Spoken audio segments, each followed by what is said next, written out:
तो दोस्तों, सामिकी में आपका एक बार फिर स्वागत है।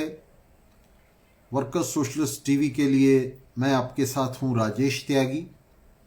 और आज के सामिकी कार्यक्रम में हमारा विषय रहेगा Tata lit life, Noam Chomsky और बूर्जुआ उदारवाद की दुर्गंध। तो ये बड़ा रोचक किस्सा हुआ है जिससे बड़े महत्वपूर्ण राजनीतिक निष्कर्ष युवाओं को और अग्रणी मजदूरों को निकालने होंगे। ये जो टाटा, पहले आपको बता दें कि टाटा लिट लाइव है क्या। टाटा लिट लाइव एक तरह का बूर्जुआजी का उत्सव है, उसका साहित्यिक समारोह है जिसे टाटा ग्रुप ऑफ कंपनीज जो है वो अपने पैसे से, अपने खर्चे से आयोजित करती है। और ये जो लिट लाइव है ये देश और दुनिया के जो दलाल साहित्यकार हैं, जिनमें बहुत सारे ऐसे वामपंथी साहित्यकार हैं जिन्होंने वाम शिविर में वाम कार्यकर्ताओं के बीच, वाम लोगों के बीच अपनी एक इमेज बनाई है, अपनी एक छवि बनाई है। ऐसे बहुत सारे लोग हैं। वे तमाम लोग जो हैं इस तरह के लिट फेस्ट में शामिल होने के लिए, इस तरह के उत्सवों में शामिल होने के लिए, जिन्हें कॉरपोरेट घराने फंड करते हैं, कॉरपोरेट घराने जिनका आयोजन करते हैं, उनमें शामिल होने के लिए वे एड़ी चोटी का जोर लगाते हैं। और इन उत्सवों में हिस्सेदारी करने के लिए, इनमें प्लेटफॉर्म लेने के लिए वे किसी भी तरह का कॉम्प्रोमाइज, किसी भी तरह का समझौता करने के लिए तैयार रहते हैं। इन्हीं लोगों में से शामिल थे इस टाटा लिट फेस्ट में। ये जो बंबई के अंदर ये लिट फेस्ट हो रहा था 2020 में, तो इस लिट फेस्ट में शामिल होने के लिए, जिसे लिट लाइव का नाम दिया गया था इस बार, क्योंकि ये लाइव किया जा रहा था, ये सारा ऑनलाइन था। पूरा फेस्ट जो है पहली बार ऑनलाइन हो रहा था कोरोना की वजह से। तो इस लिट फेस्ट में शामिल होने के लिए ये जो झूठे वाम की पूरी बिरादरी देश और दुनिया में तैयार रहती है, उन्हीं में से दो लोग थे, नॉम चॉम्स्की और विजय प्रसाद। ये दोनों अमेरिका में फर्जी वाम के जाने माने चेहरे हैं। एक अपने आप को उदारवादी, समाजवादी कहते हैं और दूसरे अपने आप को समाजवादी कहते हैं, सामाजिक कार्यकर्ता कहते हैं। विजय प्रसाद जो हैं वे लेफ्ट वर्ड के मुख्य संपादक हैं, लेफ्ट वर्ड पत्रिका के। और नॉम चॉम्स्की जो हैं वो भी एक जाना माना चेहरा है दुनिया के इन झूठे वामियों के बीच में। तो ये दोनों चुपचाप इस टाटा उद्योग समूह द्वारा प्रायोजित इस लिटरेचर उत्सव में, साहित्य उत्सव में शरीक हो रहे थे। और सितंबर महीने में टाटा ग्रुप ने इस समारोह में शामिल होने के लिए, अपने समारोह को एक लेफ्ट चेहरा देने के लिए इन्हें निमंत्रित किया था, आमंत्रित किया था। और इन दोनों ने, नॉम चॉम्स्की ने और विजय प्रसाद ने, बिना किसी हिल हुज्जत के इस आमंत्रण को स्वीकार कर लिया था। नवंबर में 16 से 22 नवंबर तक ये समारोह आयोजित होना था। और इस समारोह में शुक्रवार शाम को इन दोनों को बोलने के लिए, प्लेटफॉर्म लेने के लिए आमंत्रित किया गया था, जिसे इन्होंने सहज स्वीकार भी कर लिया था। और ये चुपचाप इस उत्सव में जाकर बोलने वाले थे, जिसमें नॉम चॉम्स्की की जो किताब है इंटरनेशनलिज्म और एक्सटिंक्शन, अंतर्राष्ट्रीयतावाद या फिर समाप्ति, सफाया, तो उनकी जो किताब है इस पर वे बोलने वाले थे, विजय प्रसाद ने भी इस पर बोलना था, और ये चुपचाप ये सब करने वाले थे। इसी बीच 50 साहित्यकारों ने, जो किसी भी तरह से क्रांतिकारी नहीं थे, बल्कि वे इन फर्जी वामियों को एक्सपोजर से बचाना चाहते थे, भंडाफोड़ से बचाना चाहते थे, उन्होंने इनके नाम एक अपील लिखी, नॉम चॉम्स्की के नाम अपील लिखी, और इनसे कहा कि आप टाटा लाइफ फेस्ट में शामिल ना हों। और उन्होंने उसके बहुत सारे कारण दिए कि किस तरह से टाटाज ने नंदीग्राम में जमीन एक्वायर करने के लिए पश्चिम बंगाल सरकार पर दबाव बनवाया, वहाँ लाठी गोलियां चलवाई, और किस तरह से टाटा जो है वो पूरे देश में एक्सप्लॉयटेशन कर रहा है, शोषण कर रहा है मजदूरों का, और किस तरह से उसके कारखानों में मजदूरों की, बहुत सारे दूसरे कारखानों की बनस्पत भी ज़्यादा बुरे हालात हैं। और इस तरह की एक पिटीशन जो है 50 साहित्यकारों ने नॉम चॉम्स्की को दी, जिसका उद्देश्य था कि नॉम चॉम्स्की जैसे जो धुरंधर फर्जी समाजवादी हैं उनके चेहरे को एक्सपोज होने से बचाया जाए, उनका ये जो लाल जैसा पुता हुआ चेहरा है इसे बदरंग होने से बचाया जाए। इस उद्देश्य से उन्होंने उन्हें पिटीशन दी कि वे टाटा के इस समारोह में शामिल ना हों, इसमें शामिल होने से इनकार कर दें, इसके निमंत्रण को ठुकरा दें। इतना साहस चॉम्स्की और विजय प्रसाद में नहीं था कि वे इस निमंत्रण को ठुकरा दें, क्योंकि अगर वो किसी कॉरपोरेट निमंत्रण को ठुकराते हैं तो आगे से कॉरपोरेट प्लेटफॉर्म्स पर उन्हें निमंत्रण मिलने बंद हो जाएंगे। तो उन्होंने एक बीच का रास्ता निकाला। उन्होंने कहा कि हम जो है, उन्होंने ये कहना शुरू किया कि हम जाएंगे तो, लेकिन हम वहाँ जाकर जो है टाटा की आलोचना करेंगे, टाटा समूह के खिलाफ हम बोलेंगे। ये बात उन्होंने अपने जो पिटीशन करने वाले उनके प्रशंसक थे, उनके चीयर लीडर थे, उनको कही, और उनके जो चीयर लीडर थे, जो प्रशंसक थे, उन्होंने जोश में अपनी फेसबुक पर, अपने ट्विटर पर ये डाला कि चॉम्स्की और विजय प्रसाद आएंगे और वे टाटा समूह के खिलाफ बोलेंगे। मैं आपको याद दिला दूं कि 2009 में इस विजय प्रसाद ने हमारे एक लेख से, 2009 में वर्कर सोशलिस्ट ब्लॉग के एक लेख से काफ़ी सारा हिस्सा चुराया था। जो 2009 के चुनाव का हमने विश्लेषण किया था उसका एक हिस्सा चुराया था, जिस पर हमने टिप्पणी की थी, और विजय प्रसाद ने उसके जवाब में कहा था कि वो तो इस लेख के बारे में जानते भी नहीं। हमने फिर उन्हें वो पंक्तियां उनके लेख से उठाकर, अपने लेख से मिलाकर, टाइम और डेट के साथ उसके ऊपर डाली थी। हमने दिखाया था किस तरह से विजय प्रसाद ने वर्कर सोशलिस्ट के लेख से चोरी की है 2009 के चुनाव विश्लेषण पर। वो विजय प्रसाद हैं। ये दोनों अमेरिकी फर्जी समाजवाद के जो है स्तंभ हैं। अभी हम उस पर आएंगे किस तरह से फर्जी समाजवाद है अमेरिका में।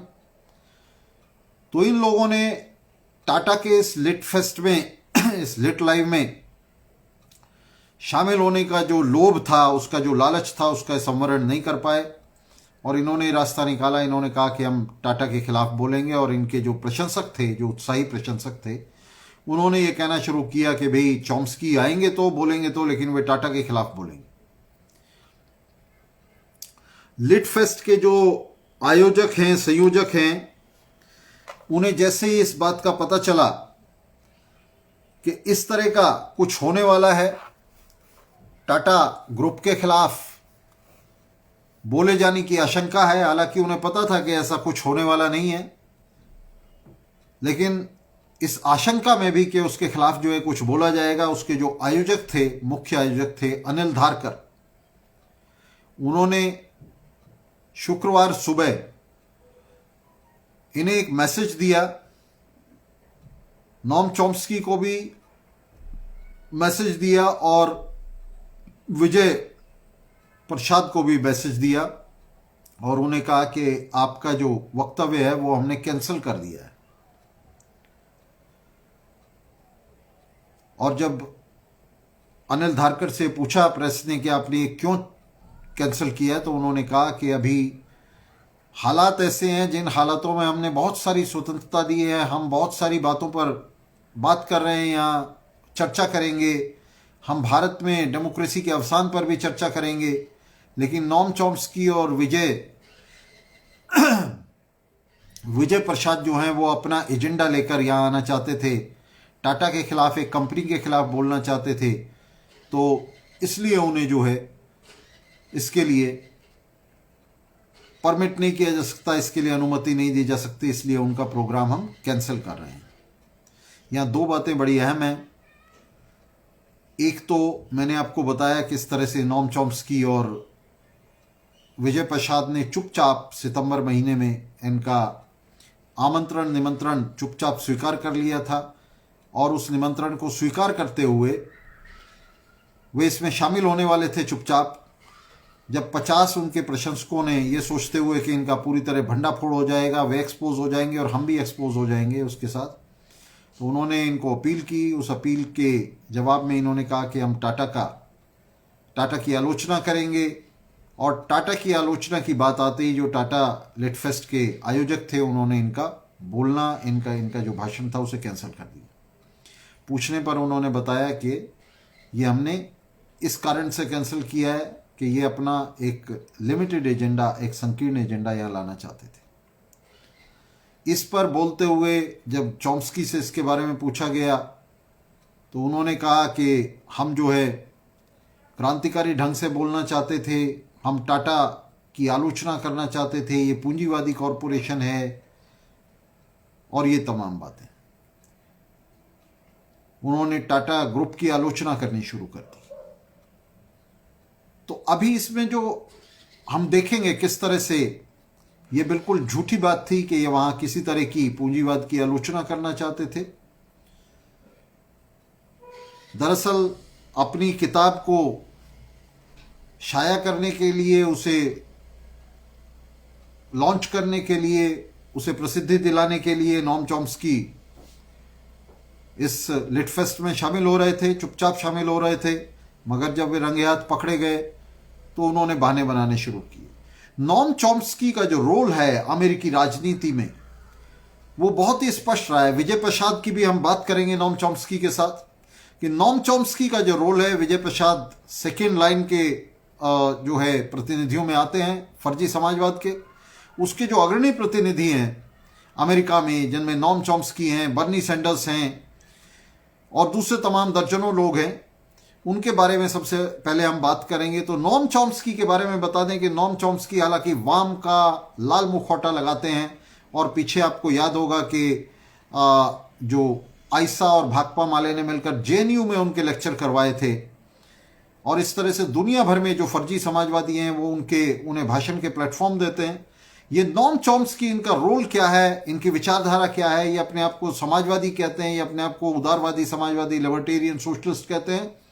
वास्तव में ये मिखाइल बखूनिन के चेले अराजकतावादी हैं, जो पूरी तरह से लेनिनवाद की पार्टी, मजदूर वर्ग की राजनीति में स्वतंत्र दखल और क्रांति के खिलाफ हैं, मजदूर वर्ग के राज्य के निर्माण के खिलाफ हैं। वे इस बात के खिलाफ हैं कि क्रांति के जरिए मजदूर वर्ग हाथ में सत्ता ले और उस सत्ता का इस्तेमाल पूंजीवाद के खिलाफ करे।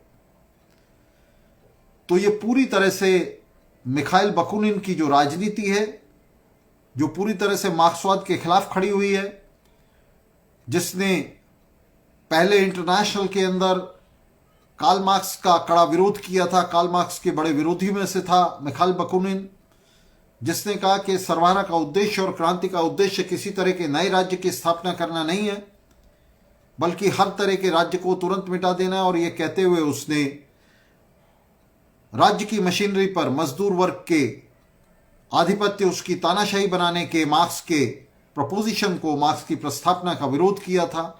तो उस मिखाइल बखूनिन का चेला ये नोम चॉम्स्की किस तरह से अमेरिकी साम्राज्यवाद का पक्का गुर्गा है, इसे समझने के लिए हमें समझना होगा कि सबसे पहले अभी मैं इसकी हाल की जो स्टेटमेंट है वो आपके सामने बताता हूं। इसने अभी हाल में स्टेटमेंट दी।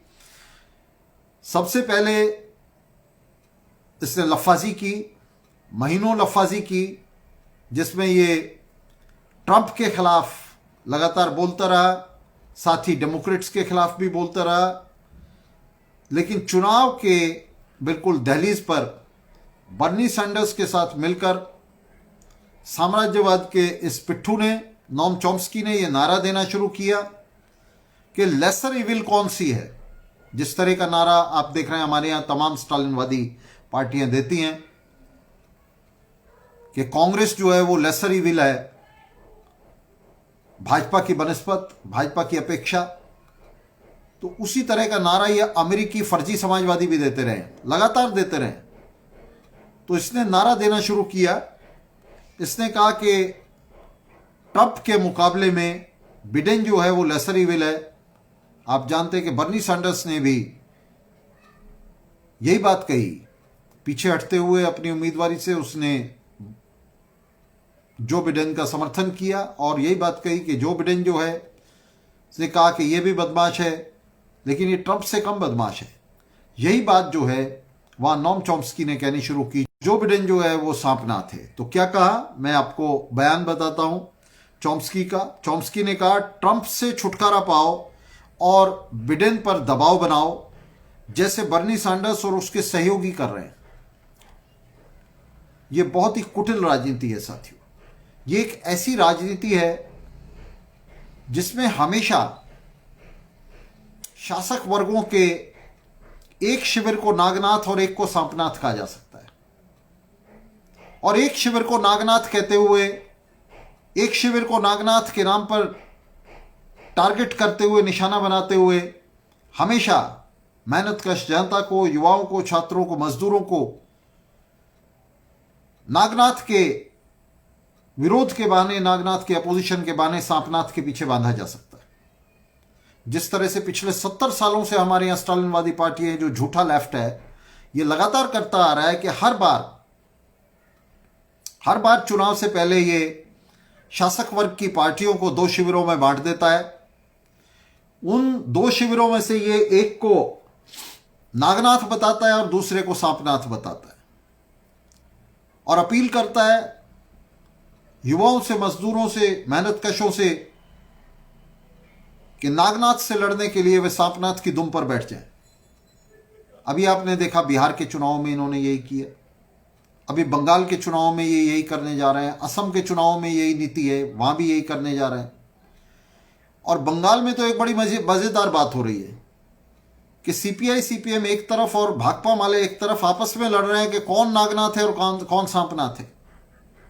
भाकपा माले कह रहे हैं कि भाजपा जो है वो नागनाथ है और टीएमसी जो है वो सांपनाथ है। सीपीआई सीपीएम कह रही है कि टीएमसी नागनाथ है और भाजपा जो है वो सांपनाथ है।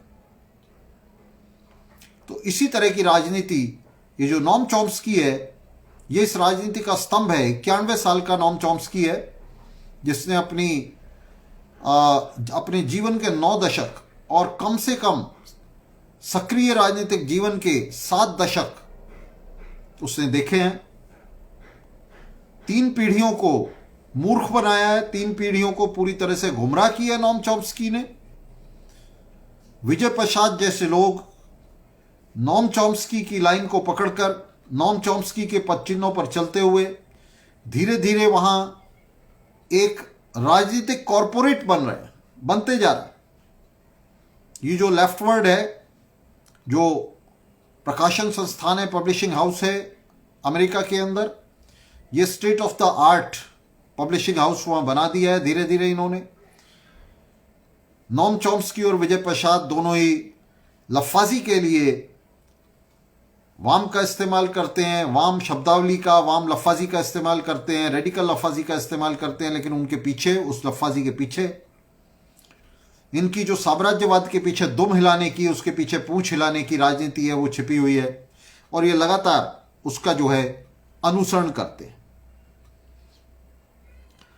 बर्नी सैंडर्स और नोम चॉम्स्की दोनों लंबे समय से रिपब्लिकन पार्टी के विरोध के नाम पर अमेरिकी युवाओं और मजदूरों को लगातार डेमोक्रेटिक पार्टी के जरिए, डेमोक्रेटिक पार्टी के पीछे बांधकर या उसके जरिए अमेरिकी पूंजीवाद के पीछे बांधते रहे। ये जो डेमोक्रेटिक पार्टी है ये रिपब्लिकन पार्टी की तरह अमेरिकी पूंजीवाद का दूसरा बहुत ही मजबूत स्तंभ है।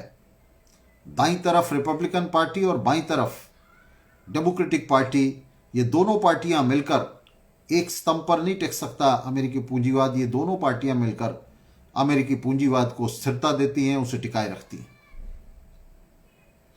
और ये जो नॉम चॉम्स्की जैसे लोग हैं, बर्नी सैंडर्स जैसे लोग हैं, ये इस बात का ख्याल रखते हैं कि ज़्यादा से ज़्यादा क्रांतिकारी समय में भी जो युवा हैं, जो मजदूर हैं, वे भी जो लंबे समय से डेमोक्रेटिक पार्टी के साथ बंधे हुए हैं, वे भी जो रिपब्लिकन पार्टी से टूट रहे हैं, टूटकर डेमोक्रेटिक पार्टी की तरफ आए, इस बात को सुनिश्चित करते हैं। और इस बात को सुनिश्चित करते हैं कि डेमोक्रेटिक पार्टी से टूटकर ये युवा और मजदूर खिन्न होकर एक तीसरे विकल्प की तलाश ना करें, क्रांतिकारी विकल्प की तलाश ना करें। तो हर बार हर चुनाव में रिपब्लिकन पार्टी को, उसके उम्मीदवारों को एक बड़े हव्वे के तौर पर प्रस्तुत करते हुए, जिस तरह से हमारे यहाँ स्टालिनवादी पार्टी बार बार भाजपा को एक हव्वे के तौर पर प्रस्तुत करते हुए मजदूरों, युवाओं को कांग्रेस, राजद जैसी पार्टियों के पीछे बांधती हैं, तो उसी तरह से ये जो नॉम चॉम्स्की और बर्नी सैंडर्स हैं, ये अमेरिका के अंदर युवाओं को इन प्रतिक्रांतिकारी स्तंभों से विरत होने से रोकने के लिए, क्रांति की तरफ मुड़ने से रोकने के लिए वे लगातार प्रयासरत रहते हैं। वे लगातार लफ्फाजी करते हैं, क्रांतिकारी लफ्फाजी करते हैं, पूंजीवाद के खिलाफ बोलते हैं, अमेरिकी साम्राज्यवाद के खिलाफ भी कभी कभी बोलते हैं। और इस सारी लफ्फाजी को करते हुए वे आखिर में ये निष्कर्ष निकालते हैं चुनाव की दहलीज पर कि और कोई चारा नहीं है, नागनाथ सत्ता में आ जाएगा, वरना सांपनाथ की पूंछ पर बैठ जाओ। रिपब्लिकन्स को रोको और डेमोक्रेटिक पार्टी की जो है पूंछ पकड़ लो। हर चुनाव में निरपवाद रूप से जो है इनका यह नारा होता है। मैं आपको बता दूं कि अप्रैल 2004 से भी अगर हम लें तो अप्रैल 2004 से बुश के खिलाफ, जॉर्ज बुश के खिलाफ जॉन कैरी के समर्थन के लिए नॉम चॉम्स्की ने अपील की।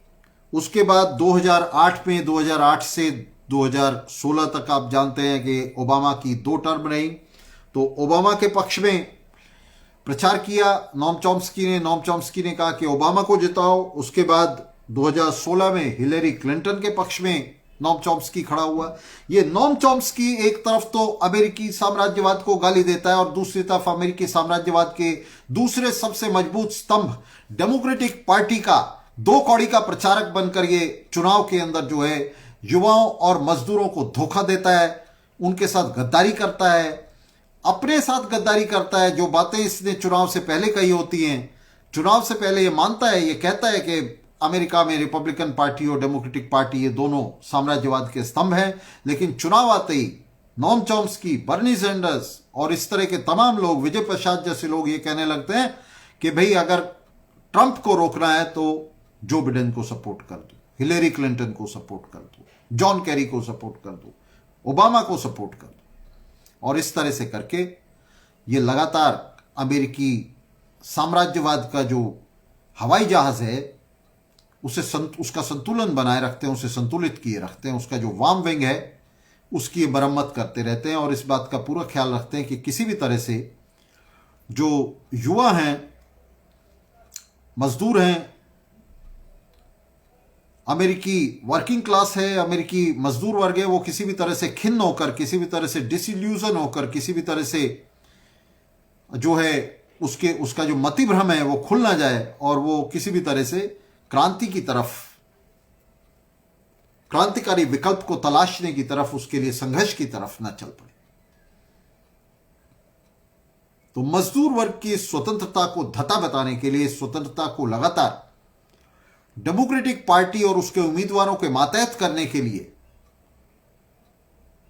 ये नॉम चॉम्स्की और बर्नी सैंडर्स जैसे जो झूठे समाजवाद के पैरोकार हैं ये लगातार प्रयासरत रहते हैं। ये नॉम चॉम्स्की अक्टूबर क्रांति का सबसे बड़ा विरोधी है। यह अक्टूबर क्रांति को अस्वीकार करता है, यह अक्टूबर क्रांति का विरोध करता है, यह लेनिनवाद का और लेनिनवादी पार्टी का विरोध करता है, उसे तानाशाही बताता है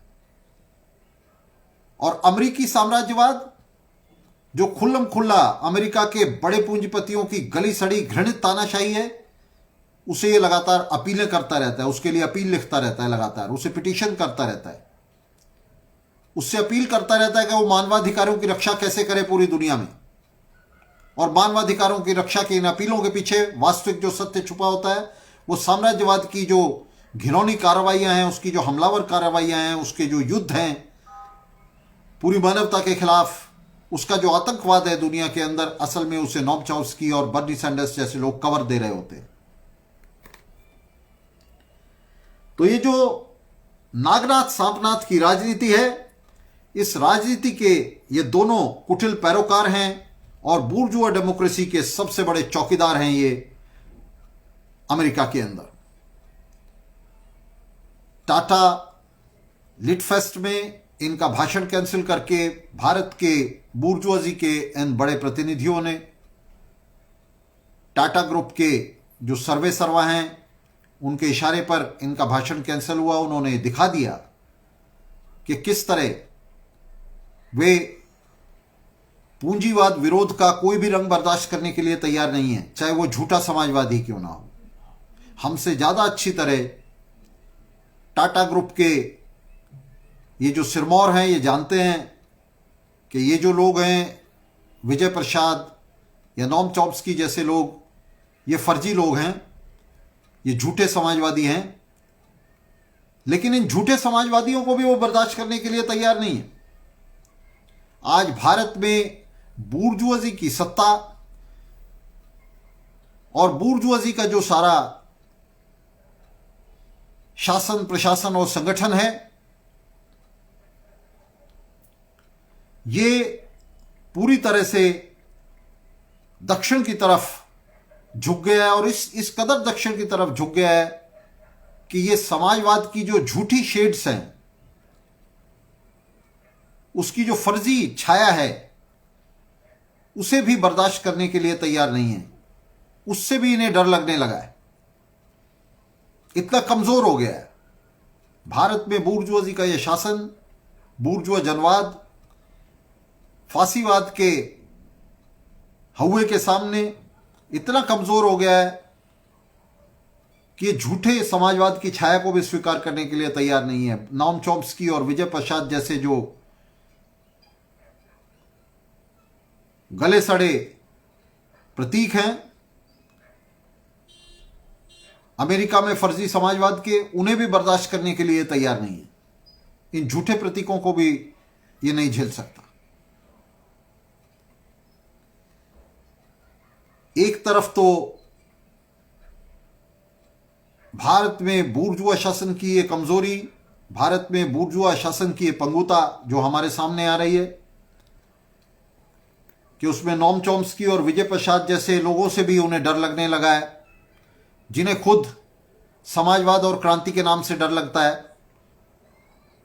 उनसे भी डर रही है भारत की बूर्जुआजी, उन्हें प्लेटफॉर्म देने से डर रही है।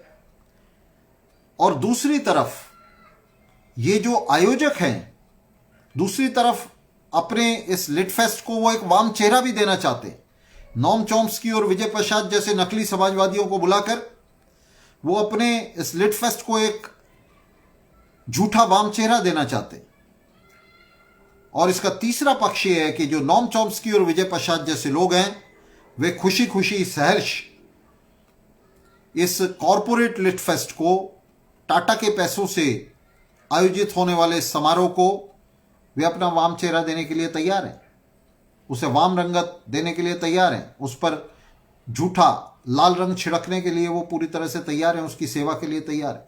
लेकिन पूंजीवाद के इन सेवकों से भी, जिन्हें खुद समाजवाद और क्रांति के नाम से डर लगता है, उनसे भी लिटफेस्ट के आयोजकों को डर लग गया और उनका प्रोग्राम जो है वो उन्होंने कैंसिल कर दिया। दरअसल भारत की बूर्जुआजी, जिसमें इस लिटफेस्ट के आयोजक भी शामिल हैं, वे दक्षिण की तरफ हट रहे हैं, वे राइट की तरफ हटते चले जा रहे हैं। और अब उन्हें वाम के लिए ये जो पूरी तरह से असहिष्णुता है, वे कमजोर से कमजोर वाम को भी, नकली वाम को भी, झूठे वाम को भी बर्दाश्त करने का की जो कैपेसिटी है, उसकी जो क्षमता है, वो उनके अंदर नहीं रह गई, उसका बोझ भी वे नहीं उठा सकते। मैंने आपको बताया कि किस तरह से बड़ी बेशर्मी से नोम चॉम्स्की और विजय प्रसाद चुपचाप इस लिट फेस्ट में शामिल होने वाले थे, लेकिन वे रंगे हाथ पकड़े गए और 50 सामाजिक कार्यकर्ताओं ने उन्हें जो है एक प्रतिवाद पत्र दिया, प्रतिरोध किया, अपील दी कि आप इसमें शामिल ना हो। तब भी वे इसमें शामिल होने के लिए बेशर्मी से तैयार थे और उन्होंने सिर्फ इतना कहा कि हम वहाँ जाकर टाटा ग्रुप के खिलाफ बोलेंगे। वो बोलते या नहीं बोलते, क्या बोलते, उसकी नौबत नहीं आई। टाटा लिट फेस्ट के आयोजकों ने उनका प्रोग्राम जो है वो कैंसिल कर दिया। ये जो नोम चॉम्स्की है, इसके बारे में आपको बता दें कि जनवरी 2018 में जब अमेरिका ने सीरिया पर हमला शुरू किया, सीरिया में दखल देने के लिए फौजी कार्रवाई शुरू की, तो उत्तरी सीरिया में आफरीन शहर पर टर्की के हमले को बहाना बनाकर इस नोम चॉम्स्की ने एक पिटीशन शुरू की, एक ऑनलाइन पिटीशन शुरू की अमेरिकी साम्राज्यवाद के नाम, अमेरिकी प्रशासन के नाम, जिसमें इसने अमेरिकी प्रशासन से यह अपील करनी शुरू की कि वो उत्तरी सीरिया के आफरीन शहर में, जहां पहले ही अमेरिका अपनी फौजें भेज रहा था, वहां आफरीन शहर में कुर्दों की हिफाजत के लिए, उनके मानवाधिकारों की रक्षा के लिए अपनी फौजें भेजे। इसके पीछे नोम चॉम्स्की का जो उद्देश्य था वो बहुत ही स्पष्ट था कि अमेरिका जो पहले ही अपनी फौजें वहां भेज रहा था, अमेरिका जिसने वहां फौजी कार्रवाई के लिए बहुत पहले ही अपनी योजना तैयार की थी, और जो सिर्फ सीरिया में नहीं बल्कि पूरे मध्य पूर्व में दखल के लिए उतावला था, बेताब था, उस फौजी कार्रवाई को एक वाम मुखौटा पहनाने के लिए, उसे एक लाल रंग देने के लिए अमेरिका की फौजी कार्रवाई को नोम चॉम्स्की ने ये ऑनलाइन पिटीशन शुरू की, जिसके ऊपर तमाम फर्जी समाजवादियों ने, अमेरिका और अमेरिका से बाहर दुनिया भर के फर्जी समाजवादियों ने उसके ऊपर हस्ताक्षर शुरू किए, जिसके अंदर खुल्लम खुल्ला ट्रंप प्रशासन से, ये रिपब्लिकन्स का प्रशासन था, ट्रंप प्रशासन से ये अपील की गई कि वो फौजें भेजकर सीरिया के अंदर दखल दे और वहां कुर्दों की हिफाजत करे टर्किश हमले के खिलाफ। और इस अपील में, जब आप इस अपील को पढ़ेंगे, यह बड़ी विचित्र अपील थी, जिसमें स्पष्ट रूप से कहा गया था कि टर्की के हमले को रूस और चीन सपोर्ट कर रहे हैं, और उसमें कहा गया था कि रूस और चीन के बॉर्डर पर न्यूक्लियर हमले का बड़ा खतरा है। उन्होंने उसमें कहा गया था कि रूस और चीन के जो बॉर्डर हैं, ये न्यूक्लियर हमले के लिए खतरे की लाइन है। तो रूस और चीन के खिलाफ इसमें कुटिल प्रचार किया गया था चॉम्स्की की इस पिटीशन में, और अमेरिकी साम्राज्यवाद और उसके हमले की हिफाजत करते हुए, उसके लिए जस्टिफिकेशन देते हुए, उसे न्यायोचित ठहराते हुए, उसे एक साम्राज्यवादी हमले के रूप में नहीं, एक षड्यंत्र और साजिश के रूप में नहीं, बल्कि मानवाधिकारों की सुरक्षा के लिए, उसे मुखौटा पहनाने के लिए, एक नकाब ओढ़ाने के लिए, उसे झूठा नकाब पहनाने के लिए, इस साम्राज्यवाद के इस पिट्ठू ने, इस गुर्गे ने ये साजिश रची थी। उसमें एक ऑनलाइन पिटीशन शुरू की थी, और जिसका व्यापक प्रभाव ये हुआ था कि जब अमेरिका ने पुरजोर तरीके से वहां दखल किया, तब ये जो पूरी दुनिया में फर्जी समाजवादियों की बिरादरी थी, इसने बजाय अमेरिकी साम्राज्यवाद के इस दखल का विरोध करने के, उसका समर्थन शुरू कर दिया। और ये लगातार, हम आपको बता दें कि ये, जैसा मैंने अभी बताया आपको कि लगातार नोम चॉम्स्की का काम क्या रहा, इसने कभी भी मजदूर वर्ग से अपील नहीं की। अपने पूरे इस 7 दशक के राजनीतिक कैरियर में इसने कभी भी मजदूर वर्ग से कोई अपील नहीं की। ये साम्राज्यवाद का गुर्गा हमेशा साम्राज्यवादियों से अपील करता रहा, उन्हें पिटीशन लिखता रहा, उनसे नेक नियति की अपील करता रहा है। वाम लफ्फाजी को इस्तेमाल करते हुए ये अपने इस कुत्सित कार्रवाई को ढकता रहा है। विजय प्रसाद भी इसके साथ शामिल है। ये तमाम जो फर्जी समाजवादी हैं, ये लगातार यही करते रहे। ये लफ्फाजी कुछ और करते हैं, और जब कार्रवाई में उतरते हैं तो कार्रवाई में इनके पास सिर्फ एक ही कार्रवाई होती है, और वो होती है साम्राज्यवाद और उसके नेताओं के नाम अपील। उनसे ये अपील कि वे दुनिया भर में मानवाधिकारों की रक्षा करें। मानवाधिकारों को इन सबसे बड़े अपहर्ताओं से ही अपील, और इन अपीलों के जरिए मेहनतकश जनता में ये भ्रम फैलाते हैं कि अमेरिका, रूस या चीन या दुनिया की जो पूंजीवादी, बड़ी पूंजीवादी ताकतें हैं, बड़ी साम्राज्यवादी ताकतें हैं, किसी तरह से मानवाधिकारों की रक्षा कर सकती हैं। मानवाधिकारों की रक्षा करने का ठेका इन ताकतों के पास है। और इस तरह से इनसे अपील करते हुए नोम चॉम्स्की और विजय प्रसाद जैसे लोग अंतर्राष्ट्रीय मजदूर वर्ग को हाशिए पर लगा देते हैं, उसकी राजनीति को हाशिए पर लगा देते हैं, उसकी स्वतंत्र पहलकदमी को रोक देते हैं। और पूरा जो विरोध है इन हमलों के खिलाफ, टर्की के हमले के खिलाफ कुर्दिश इलाकों में जो विरोध था उसे, और अमेरिकी हमले के खिलाफ जो विरोध हो सकता था उसे, साम्राज्यवाद के इस दलाल ने, नोम चॉम्स्की ने अपनी पिटीशन जारी करते हुए अमेरिकी साम्राज्यवाद की पूंछ से बांधने की कोशिश की। उसे अमेरिकी साम्राज्यवाद के हितों के सबऑर्डिनेट, उसके मातहत करने की इसने कोशिश की और काफी हद तक उसमें सफल भी हुए। उसके खिलाफ जो मजदूर वर्ग के दृष्टिकोण से, मजदूर वर्ग को केंद्रक बनाकर मजदूर वर्ग की तरफ से जो विरोध आ सकता था, स्वतंत्र विरोध आ सकता था सीरिया पर टर्की के हमले के खिलाफ, और उस हमले को बहाना बनाते हुए राष्ट्रपति असद, सीरिया के राष्ट्रपति असद और टर्की के राष्ट्रपति एर्डोगन,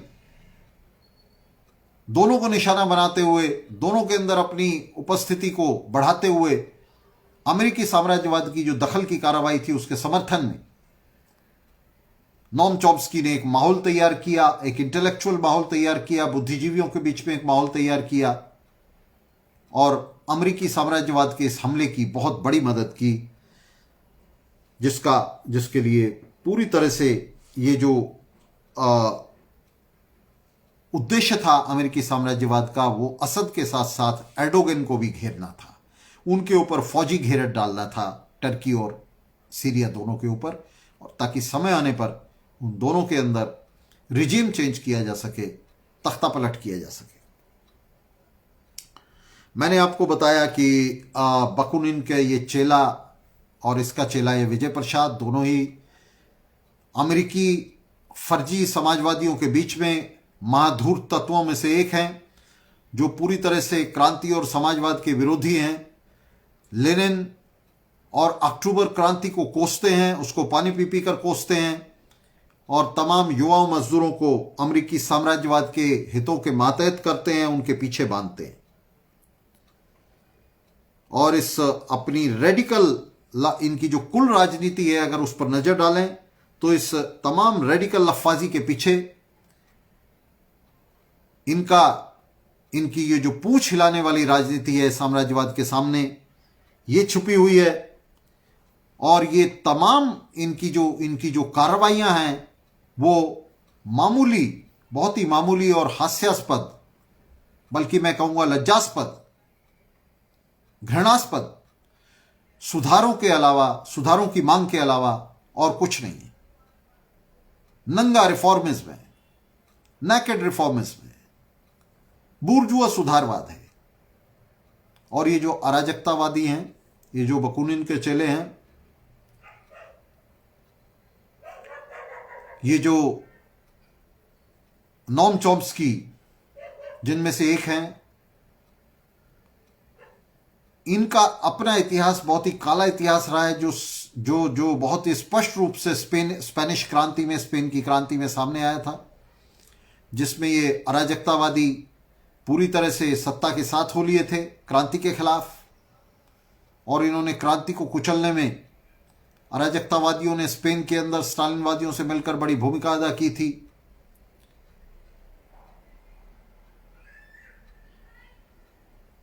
तो ये जो नोम चॉम्स्की की राजनीति है, और हमने आपको बताया किस तरह से भारत जैसे पिछड़े देशों में भी इनके बड़े मुरीद हैं। तमाम जो स्टालिनवादी लोग हैं वे बिना सोचे समझे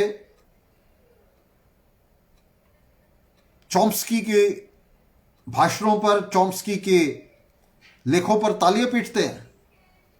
उसे बुलाकर मैंने आपको बताया कि जेएनयू में इन्होंने उसे प्लेटफॉर्म दिया, उसके भाषण कराया, विशेष रूप से बुलाया जेएनयू में।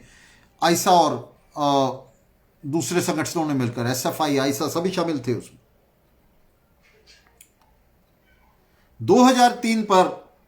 2003 में इराक पर अमेरिकी हमले के समय नोम चॉम्स्की ने एक बहुत ही गजब की बात कही। नोम चॉम्स्की ने कहा कि इराक पर अमेरिका को हमला इसलिए करना पड़ रहा है क्योंकि उसकी घरेलू अर्थव्यवस्था खराब हो रही है। तो अगर हम घरेलू अवसरों को बढ़ाएं किसी तरह से, तो ये युद्ध रुक सकता है। देखिए, इराक पर अमेरिका के हमले को एक तो हमला ना कहकर उसे चॉम्स्की युद्ध बता रहा था, और दूसरी तरफ वो ये कह रहा था कि ये हमला जो है, ये युद्ध जो है, ये दरअसल अमेरिकी पूंजीपतियों को सीमा के बाहर अवसरों की तलाश में ये युद्ध लड़ना पड़ रहा है इराक के अंदर। अगर अमेरिका में लोकली, स्थानीय तौर पर हम ज्यादा अवसर पैदा कर सके निवेशकों के लिए, नए निवेश के लिए, तो बाहर अमेरिकी शासकों को बाहर अवसर नहीं तलाशने पड़ेंगे और इस तरह से इराक युद्ध को जो है रोका जा सकता है। ये एक ऐसी स्टेटमेंट थी, एक ऐसी भाषा थी जो सीधे सीधे अमेरिकी शासकों के इस युद्ध को सपोर्ट करती थी और इसके काले चरित्र को, इसके दुष्चरित्र को पूरी तरह से छिपाती थी, और इसके खिलाफ जो प्रतिरोध संघर्ष है, एंटी वॉर मूवमेंट है, युद्ध विरोधी आंदोलन है, उसे एक बिल्कुल दूसरी दिशा के अंदर मोड़ती थी। इसका कहना था, इसका क्या मतलब था नोम चॉम्स्की की प्रतिपत्ति का, कि युद्ध का विरोध करने का कोई लाभ नहीं है, आप युद्ध को नहीं रोक सकते विरोध करने से।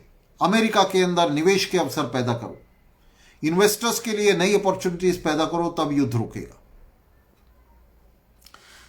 इसी तरह से 2011 में अमेरिका ने जब सीरिया के खिलाफ ऑपरेशन शुरू किया और जिसके अंदर 15 लाख लोग मरे, सीरिया के अंदर बहुत भयंकर ऑपरेशन जो है वो शुरू किया, तो नोम चॉम्स्की ने अपना मुंह सिले रखा। नोम चॉम्स्की ने इस ऑपरेशन को किसी भी तरह से एक साम्राज्यवादी हमला नहीं बताया, उसका कोई विरोध नहीं किया। इस हमले के विरुद्ध अमेरिका में किसी तरह का आंदोलन बनाने या उसे सपोर्ट करने की कोशिश नहीं की, और वो पूरी तरह से अपने आप को इससे अलग रखे रहा। जहां जहां अमेरिकी साम्राज्यवाद दखल देता गया, वहां वहां नोम चॉम्स्की नए नए बहाने ढूंढता गया, वहां के स्थानीय संघर्षों में नए नए बहाने खोजता गया। वो बार बार अमेरिका को ऐसे तमाम युद्धों से पहले, ऐसे तमाम हमलों से पहले अमेरिकी प्रशासन को अपील करता गया कि वो अपनी फौजें भेजें उस इलाके में और वहां हो रहे मानवाधिकारों के हनन से रक्षा करें लोगों की। और मानवाधिकारों के हनन से रक्षा के इस बहाने के पीछे वो अमेरिकी साम्राज्यवाद की युद्ध नीति को जो है छिपाता गया, और इस सब के बदले अमेरिकी साम्राज्यवाद, अमेरिकी शासन प्रशासन नोम चॉम्स्की जैसे लोगों को एक बड़े बुद्धिजीवी के रूप में स्थापित करने में अपनी भूमिका निभाता गया। उसने कभी भी बर्नी सैंडर्स या नोम चॉम्स्की जैसे लोगों पर दमन नहीं किया, बल्कि बड़ी सजगता से इनका इस्तेमाल किया, बड़ी सजगता से उसके वर्ग सचेत हिस्सों ने यह समझा और बिल्कुल सटीकता से समझा, बिल्कुल सही समझा कि नोम चॉम्स्की और बर्नी सैंडर्स और विजय प्रसाद जैसे लोगों के बिना अमेरिकी प्रशासन को लंबे समय नहीं चलाया जा सकता। लोग बहुत जल्दी रिपब्लिकन और डेमोक्रेटिक पार्टियों के कुशासन से वे उकता चुके हैं और उकता जाएंगे और उकता रहे हैं। अगर नोम चॉम्स्की और बर्नी सैंडर्स जैसे लोग नहीं होंगे जो बार बार इस उकताहट को रिपब्लिकन पार्टी के सिर मढ़ते हुए, रिपब्लिकन पार्टी के ऊपर डालते हुए और रिपब्लिकन पार्टी के काग डरावे को दिखाते हुए, उसके हव्वे को प्रस्तुत करते हुए, बार बार ये हाँक लगाते हुए कि भेड़िया आ जाएगा, इसलिए अपने आप को गडेरिया के मातहत कर दो, गडेरिया को ऊन उतारने दो, गडेरिया को जो है दूध निकालने दो, नहीं तो भेड़िया आ जाएगा और वो तुम्हें मार देगा। बार बार इस नारे के तहत बार बार ये समझाते हुए कि सांपनाथ के खिलाफ, नागनाथ के खिलाफ सांपनाथ को वोट दे दो, नागनाथ के खिलाफ सांपनाथ की पूंछ पकड़ लो।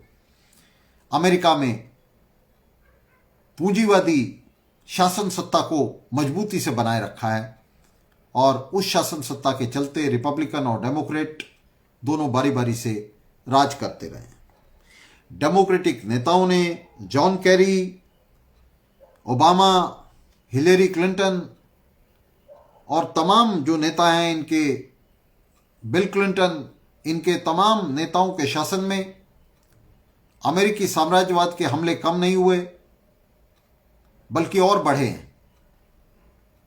पिछले 2 दशकों में अमेरिका का जो हमला है, दुनिया में सबसे ज्यादा जो अमेरिकी साम्राज्यवाद का विभत्स हमला है, जिसमें लाखों लोग मारे गए, जिसे वॉर ऑन टेरर कहते हैं, आतंक के खिलाफ युद्ध के नाम पर अमेरिका ने जो पूरी दुनिया में तबाही मचाई है, उस तबाही का जो, उस तबाही के ऊपर जो ओवरसीयर रहे हैं, उसके जो सुपरवाइजर रहे हैं, वो रिपब्लिकन बहुत कम रहे हैं, ये डेमोक्रेट रहे हैं। ये जो डेमोक्रेटिक राष्ट्रपति हैं, ये उस कार्रवाई के नियामक रहे हैं, उसके संयोजक, आयोजक रहे हैं।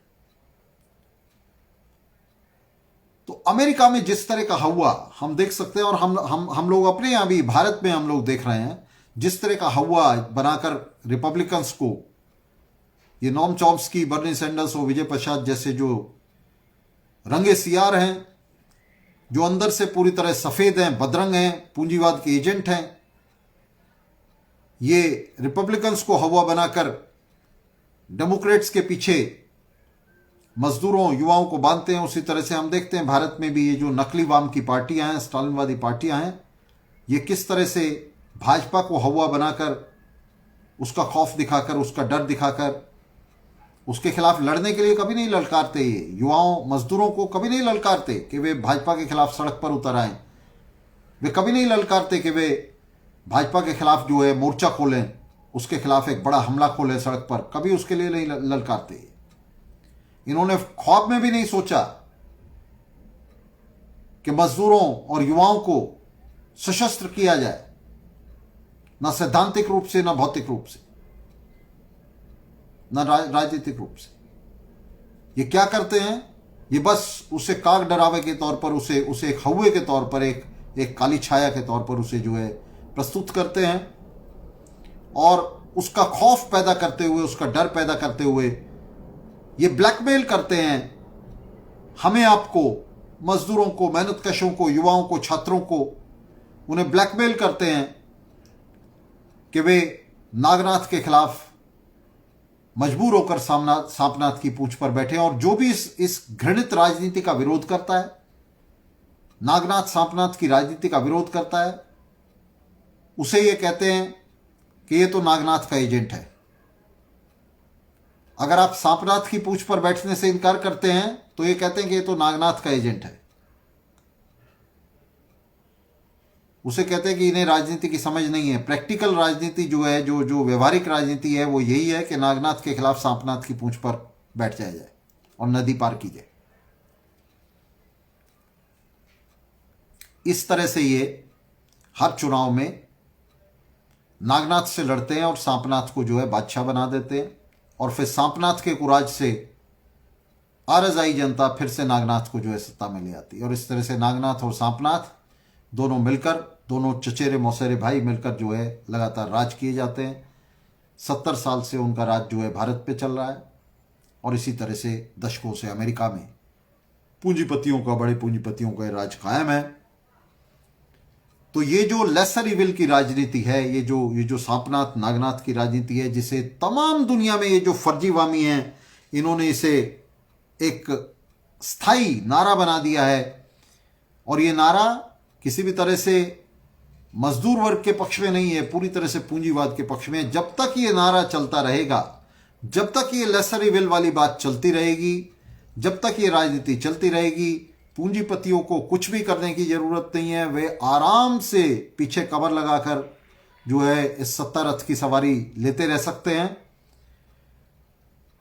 उसके ऊपर जो है उनके सारथी बैठेंगे, उनके सारथी उसे हाँकेंगे, और उन रथों के पीछे भाग रहे ये जो झूठे वामी हैं, ये जो कहार और कुली हैं पूंजीवाद के, लाल झंडा कंधे पर उठाए हुए, ये पीछे भागते हुए नारा लगाते रहेंगे, लेसर इविल, नागनाथ की जगह सांपनाथ, भाजपा की जगह कांग्रेस, रिपब्लिकन की जगह डेमोक्रेट। तो साथियों, ये हमने आपको बताया इस ये जो लिट लाइव हो रहा है, टाटा लिट लाइव हो रहा है, इसमें नोम चॉम्स्की और विजय प्रसाद को जो ब्लॉक किया है टाटा ग्रुप ने, उसके मायने क्या हैं, और किस तरह से ये जो बूर्जुआ उदारवाद की दुर्गंध है ये इसमें सामने आई है। ये जो एक टाटा लिट लाइव में आप जानते हैं कि एक बड़ा उदारवादी माहौल इन्होंने बनाया हुआ था। ये कह रहे थे कि हम तो तमाम तरह के बुद्धिजीवी, बिना दक्षिणवाम की चिंता किए हम तमाम तरह के बुद्धिजीवियों को प्लेटफॉर्म देते हैं, हम तमाम तरह के बुद्धिजीवियों को जो है इस पर जगह देते हैं, और ये हमारा इतना बड़ा समारोह होता है, ये तो सिर्फ साहित्य समारोह है, इसमें राजनीति नहीं होती। और जो ही इनके वास्तविक हित पर हमला करने का अंदेशा भी हुआ, जो ही इन्हें पता चला कि टाटा ग्रुप के खिलाफ बोला जा सकता है इनके प्लेटफॉर्म से, हालांकि मैं आपको बता दूं इन्हें पूरा विश्वास था कि नोम चॉम्स्की और विजय प्रसाद कोई हमला नहीं खोलने वाले हैं, वैसे पिन प्रिकिंग करेंगे, वैसे सुई चुभाएंगे, लेकिन अब ये सुई चुभोने के लिए भी तैयार नहीं है अपने बदन पर। तो इन्होंने उसके खिलाफ प्रतिवाद करते हुए उन दोनों को ब्लॉक कर दिया, उन दोनों को, विजय प्रसाद को और नोम चॉम्स्की को अपने मंच से नहीं बोलने दिया। तो एक तरफ तो ये दक्षिण पथ की तरफ झुकती हुई बूर्जुआजी, उसके बीच में बढ़ती हुई वाम के प्रति, झूठे वाम के प्रति भी, वाम की छाया के प्रति भी जो असहिष्णुता है वो सामने आई है। और दूसरी तरफ ये जो फर्जी वाम है, जो इस तरह के तमाम कॉरपोरेट लिट फेस्टों में शामिल होने के लिए जीभ निकाले घूमता है, लार टपकाता है, और इस तरह के जो आमंत्रण निमंत्रण हैं उन्हें सिर झुकाकर सहज स्वीकार करता है, और ये जो रेडिकल लफाजी करता है, वाम लफाजी करता है, उसके साथ साथ ये सारी बदमाशी करता है। और मैंने आपको बताया, अगर मैं लिस्ट बनाने लग जाऊं इस समय जो स्पीकर्स हैं इसमें, तो ये बड़ी शर्मनाक लिस्ट है, जिसके अंदर बड़े तमाम एक्टर्स, एक्ट्रेसेस, लेखक, पत्रकार, कवि, जो अपने आप को वाम कहते हैं, जो अपने आप को जनता का हितैषी कहते हैं, वे टाटा के इस लिट फेस्ट में शामिल होने के लिए चूहा दौड़ लगाए हुए थे। अब तो ये खत्म हो गया कल। तो इस एक हफ्ते के लिट फेस्ट में शामिल होने के लिए इन तमाम बुद्धिजीवियों के बीच में ये जो दौड़ लग रही थी, तो ये बड़ी अपने आप में बड़ी एक्सपोजिटोरियल है, भंडाफोड़ करने वाली है। और इस दौड़ में ही हमने आपको बताया कि इस तरह से नोम चॉम्स्की और विजय प्रसाद ने खुशी खुशी ये निमंत्रण स्वीकार किया। भंडाफोड़ हो जाने पर, 50 लोगों की पिटीशन जाने पर उन्होंने कहा कि हम जो है इसमें टाटा के खिलाफ बोलेंगे, और आखिरकार उन्होंने वो ब्लॉक कर दिए गए इसमें। तो ये बड़ा आज का जो हमारा कार्यक्रम था, ये एक बड़े रुचिकर विषय पर था कि किस तरह से नोम चॉम्स्की और उनके चेले विजय प्रसाद को ब्लॉक किया गया टाटा लिट लाइव के अंदर। ये ऑनलाइन इस बार पहली बार ये ऑनलाइन हो रहा था प्रोग्राम, उसके अंदर इन्हें ब्लॉक किया गया। और इनके ब्लॉक होने के क्या मायने थे, क्या उसके आयाम थे, इस पर हमने चर्चा की। तो साथियों बहुत अच्छा लगा आपके साथ ये बातचीत हुई 1 घंटे की, और सभी साथियों ने इसके अंदर रुचि लेकर बातचीत को देखा। आप सभी का धन्यवाद। तो लगातार हम इस तरह का जो आयोजन है, इस तरह का जो भंडाफोड़ है इन नकली वामियों का, इन लोगों का जो समाजवाद के नाम पर वास्तव में कलंक हैं, वे अपने आप को अनार्को सिंडिकलिस्ट कहें या अपने आप को सोशलिस्ट कहें, तो ये तमाम लोग जो हैं वास्तव में ये पूंजीवाद के दलाल हैं, साम्राज्यवाद के दलाल हैं। और एनार्किज्म, अराजकतावाद अपने आप में जो है बहुत पहले ही अपने जो असली रंग हैं वो दिखा चुका है। आज से चर्चा करेंगे कि किस तरह से अराजकतावादियों ने स्पेनिश क्रांति का गला घोटने में स्टालिनवादियों की मदद की थी। तो साथियों आज के लिए इतना ही। आपके साथ आपका दोस्त मैं राजेश त्यागी। लाल सलाम।